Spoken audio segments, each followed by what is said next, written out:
বাবা, কি ভয়ঙ্কর মন্তব্য করলেন আমাদের সদ্য সাবেক শক্তিশালী উপদেষ্টা রিজওয়ানা হাসান। তিনি বলেছেন একটা সাক্ষাৎকারে, তিনি বলেছেন যে জামায়াতে ইসলামীকে মেইন স্ট্রিমে আনতে দেয়নি তারা। মানে হলো তার যে সরকার, ইন্টারিম সরকার, ডক্টর মোহাম্মদ ইউনূসের নেতৃত্বের সরকার, তারা জামায়াতে ইসলামকে যে কোনো উপায়ে যেন মেইন স্ট্রিমে না আসতে পারে সেজন্য তারা ভূমিকা রেখেছিলেন। দেখুন, বিএনপির ভাইয়েরা খুশি হবেন না, জামাত ইসলামের ভাইয়েরা খুব লাভ দিয়ে উঠবেন না। হ্যাঁ, একটু বুঝি, এখানে জামাত ইসলামীর চেয়েও বিএনপির জন্য তিনি পক্ষে বলতে কি, বিএনপির যেন হোয়াইট লিস্টে তার নামটা থাকে, বিএনপির যেন প্রিয় মানুষদের তালিকায় তার নামটা থাকে, সেটি তিনি করতে গিয়ে বিএনপির বড় ক্ষতি করে ফেলেছেন। একটু শুনুন, আমি আজকে কয়েকটি বিষয়ে কথা বলবো, শেষ পর্যন্ত শুনবেন। আমি তো কদিন ধরে ইরানের বিষয়ে কথা বলছিলাম, আজকে কেন জানি মনে হলো যে এই কথাগুলি না বললে নাই হবে, কারণ আমাদের দেশীয় রাজনীতিতে দিনকে দিন আস্তে আস্তে যে এই ধরনের ষড়যন্ত্র তত্ত্বগুলি বের হচ্ছে, এগুলি আমাদের সামনের সময়ে একটা অঘটন ঘটাবার পূর্বাভাস আমার কাছে মনে হচ্ছে। তিনি বলেছেন যে তিনি বা তারা বলতে কারা, মানে ইন্টারিম সরকার চায়নি যে জামাত ইসলামের অবস্থান কোনোভাবে মেইন স্ট্রিমে আসুক, মানে প্রধান সারির রাজনৈতিক দলে যাতে না আসতে পারে, সেজন্য সর্বাত্মক চেষ্টা করেছেন, যেটি তিনি অকপটে স্বীকার করেছেন। তিনি জেনে শুনে স্বীকার করেছেন নাকি মুখ ফুসকে বের হয়ে গেছে এটা জানি না, তবে এই ধরনের কথা তিনি বলে তিনি ভয়ঙ্কর একটা জায়গায় বাংলাদেশের রাজনীতিকে নিয়ে এসছেন। কেন বললাম, বিশেষ করে বিএনপির যে একটা বিশাল বিজয়, বিএনপির ভাইদের জন্য কেন বললাম যে আপনারা খুশি হবেন না, এই কারণেই বলছি, আপনাদের যে বিজয়টা, একটা ল্যান্ডস্লাইড যে বিজয় আপনারা এনেছেন, এটিকে তিনি প্রশ্নবিদ্ধ করেছেন সরাসরি। তিনি বুঝিয়েছেন যে তাদের ইচ্ছাতেই আপনারা ল্যান্ডস্লাইড ভিক্টরি পেয়েছেন, আপনাদেরকে তার সরকার ষড়যন্ত্র করে হোক আর পরিকল্পনা করে হোক বিএনপিকে ক্ষমতায় আসার জন্য, আনবার জন্য তারা চেষ্টা করেছে। কারণ বিপরীতে ছিল জামায়াত ইসলাম, এবং জামায়াত ইসলামকে তারা যেহেতু পরিকল্পনা করে ক্ষমতায় আসতে দেয়নি, তার মানে বিএনপির পথ সেখানে সহজ ছিল। এটি কি বিএনপির জন্য ভালো? বিএনপির এই যে লাখো লাখো কোটি কোটি সমর্থক বিএনপিকে ভোট দিয়ে নির্বাচিত করেছে, এই যে মেজরিটি আসনগুলি পেয়ে সহজে সরকার গঠন করতে যে পথ সুগম হয়েছে একটা চমৎকার নির্বাচনের মাধ্যমে, তথাকথিত এখন বলতে হচ্ছে, যেহেতু জনাব রেজওয়ানা হাসান বলেছেন যে তিনি চেষ্টা বা তারা চেষ্টার মাধ্যমেই কিন্তু মেইন স্ট্রিমে জামায়াতকে আসতে দেওয়া হয়নি। আমি জামায়াতকে পছন্দ করি, আপনি পছন্দ করেন না করেন, বিএনপিকে আমি পছন্দ করি না করি, আমাদের এগুলো কিছু যায় আসে না। কে ক্ষমতায় আসলো আমি বলেছি বারবার, কিছু যায় আসে না। তবে আমি ব্যক্তিগতভাবে অ্যান্টি ইনকাম্বেন্সিতে সবসময় থাকতে পছন্দ করি। আমার অনেক পরিচিত প্রিয় মুখরা এখনবার দেখা যাচ্ছে মন্ত্রী আছে, আমি তাদেরকে ফোন দিতে আমার ইচ্ছে হয় না, কারণ হলো তাদের সুসময়ে ছিলাম, এখন আর থাকতে চাই না, মানে তাদের দুঃসময় ছিলাম, এখন আর থাকতে চাই না, তাদের সুসময় শুরু। তারা আবার যখন স্বাভাবিক অবস্থায় ফিরে আসবে তখন হয়তো আমার সাথে ভালো সম্পর্ক হবে। আমি এই ধরনের মানুষ, কারণ আমার সবসময় প্রশ্ন করতে ইচ্ছে করে। আমি সবসময় যারা নিপীড়িত, যারা বঞ্চিত, তাদের পক্ষে থাকতে আমার পছন্দ হয়। যে কারণে আমি বলছি, বিএনপির দীর্ঘদিন 17 বছর ক্ষমতার বাইরে থেকে যে নির্যাতন নিপীড়ন হয়েছে, আমি স্পষ্টভাবে বলে দিচ্ছি, বাংলাদেশের ইতিহাস কেন, পৃথিবীর অনেক ইতিহাসে বিএনপির তারেক রহমানের পরিবারের মতো এতটা নিপীড়িত নির্যাতিত পরিবার নাই রাজনৈতিক মহলে। রাজনৈতিক যত পরিবার আছে পৃথিবীতে, এতটা মানে নির্যাতিত, এতটা কষ্ট করে পরিবারকে ব্রোকেন একটা ফ্যামিলির মধ্যে থাকা অবস্থা, তো প্রায় দীর্ঘদিন নির্বাসিত থাকার পর আবার দেশে এসে এই ধরনের পরিস্থিতির মাধ্যমে, 24-এর মতো একটা পরিস্থিতির মাধ্যমে তারা সরকার গঠন করতে পারার পর এখনই আমরা যে বলবো তাদের সুখের দিন শুরু হয়েছে, ব্যাপারটা তা নয়। এখন আমার কাছে মনে হচ্ছে প্রশ্নটি এখন তুলেছেন রিজওয়ানা হাসান। এত কষ্টের পর বিএনপির ল্যান্ডস্লাইড ভিক্টরিকে তিনি বৃদ্ধাঙ্গুল দেখিয়েছেন, এবং বিএনপির সবচেয়ে বড় ক্ষতি করেছেন এই নারী, সবচেয়ে বড় ক্ষতি করেছেন এই নারী।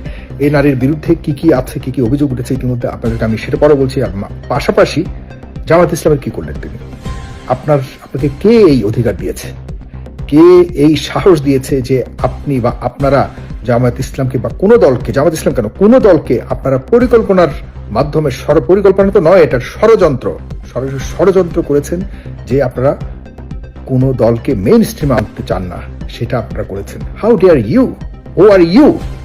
আপনাকে যে উপদেষ্টা বানিয়েছে, আপনার কিসের যোগ্যতা আছে, আপনার কি যোগ্যতা আছে?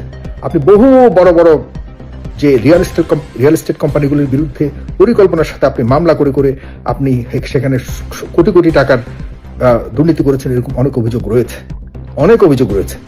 বেলা নামক একটা সংগঠন করে আপনি, সেগুলো নিয়ে আমি এখন কথা বলতে চাই না, কিন্তু আপনি যে এই দুঃসাহস দেখালেন আমাদের পুরো এই যে নির্বাচনটাকে, 12 ফেব্রুয়ারি নির্বাচনটাকে আপনি সম্পূর্ণ প্রশ্নবিদ্ধ করেছেন। এই জন্য আপনাকে অবশ্যই মানে কোথাও না কোথাও এর জবাবদিহি কঠিনভাবে করতে হবে।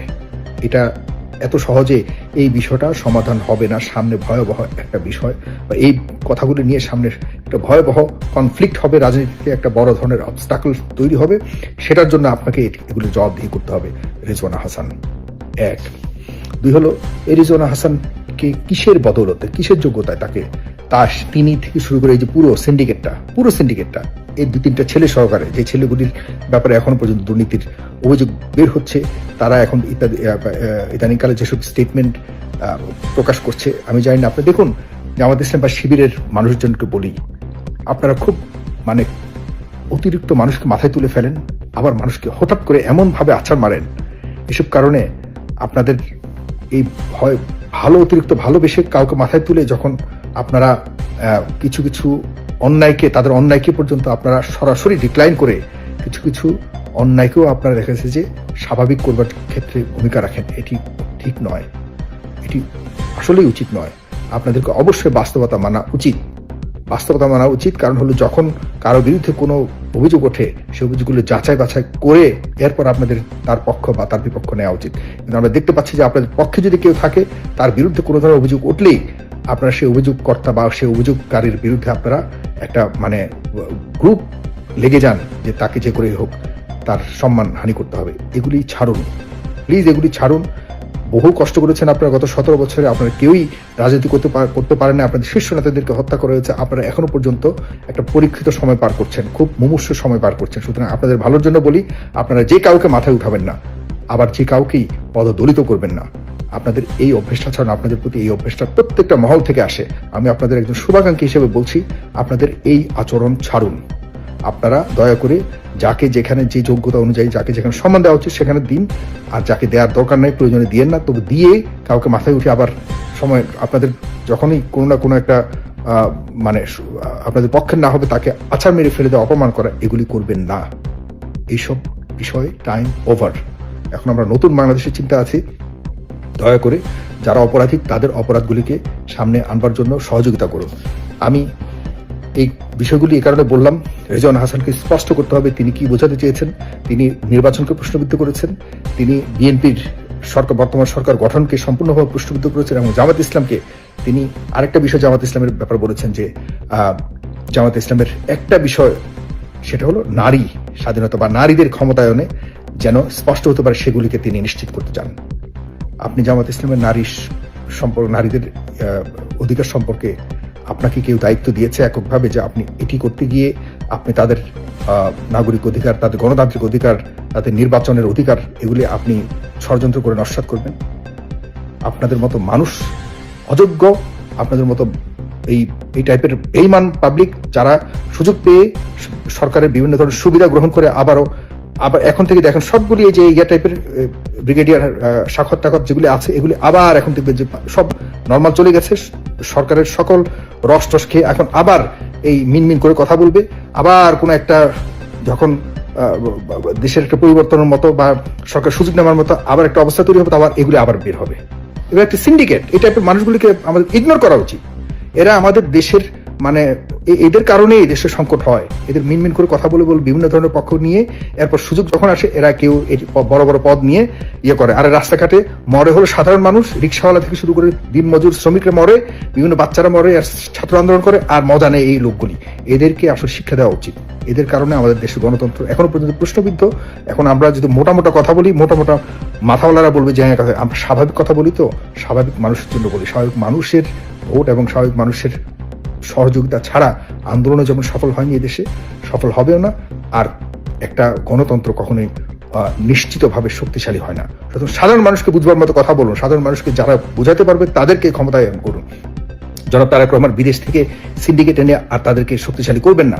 প্লিজ, দেশে যারা আপনার জন্য, আপনার দলের জন্য গত 17 বছর যারা দেশে থেকে কষ্ট করেছে, দেশে থেকে বিদেশে থেকে অনেকে কষ্ট করেছে, কিন্তু যারা কষ্ট করেছে, যারা ত্যাগ করেছে, তাদেরকে ক্ষমতা দিন, তাদেরকে আপনার পাশে আশপাশে রাখুন। কপি পেস্ট করবেন না, যেখানে আগে ছিলেন সেখান থেকে এনে এনে যে মানুষগুলি এখন অনেকে আছে, আপনি যাদের ক্ষমতা তাদের অনেকে এখন বিদেশি নাগরিক, এবং অনেকে আছে দেখা যাচ্ছে এই গত 17 বছর কেউ দেখেওনি। আমার কাছে অনেক খবর আছে আসতেছে যে আপনি এমন মানুষদেরকে নারী এমপি করার জন্য পরিকল্পনা করছেন, আপনারা যাদেরকে এমপি করেছেন এদেরকে গত 17 বছর কেউ দেখেওনি। প্লিজ এগুলি করা থেকে বিরত থাকুন। আপনার চমৎকার শুরুটা হয়েছে, এটি যাতে কোনোভাবে বিতর্কিত না হয় এই আহ্বান করছে আপনার প্রতি। ধন্যবাদ সবাইকে।